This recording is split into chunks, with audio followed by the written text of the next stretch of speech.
Dende a madrugada do sábado, a Deputación de Pontevedra activou o gabinete de crise debido á vaga de lumes que afectan a nosa comunidade, especialmente a provincia de Pontevedra.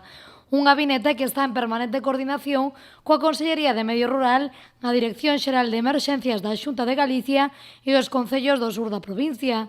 A presidenta da Deputación informou que dende o sábado pola noite esta administración mobilizou todos os parques do Consorcio Provincial contra incendios e salvamento.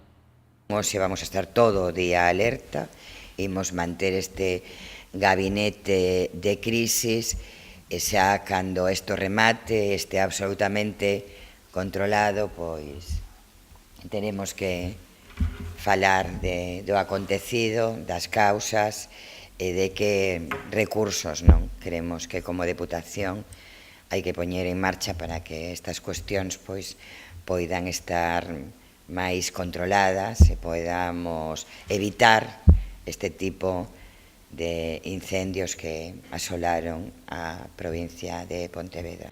O vicepresidente da Deputación dixo esta mañá que non se pode permitir que ano tras ano o maior problema que continúa tendo Galicia sexa o monte. Mosquera dixo que agora, máis que nunca, é importante sentarse e buscar consenso sobre a política forestal galega.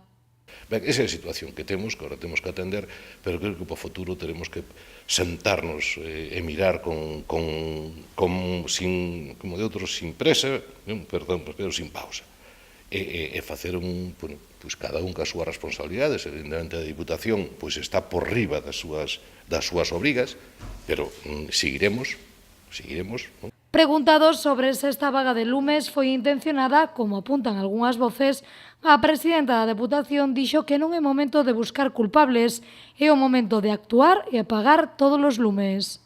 A mí me parece que algúns titulares, non, pois o mellor buscan justificar. A mí me parece que agora non estamos no momento de buscar justificacións para as actuacións de quen ten que actuar, porque ten a responsabilidade e a competencia, como decía o vicepresidente, é a hora de traballar, de estar ocupado e preocupados polo que está a acontecer.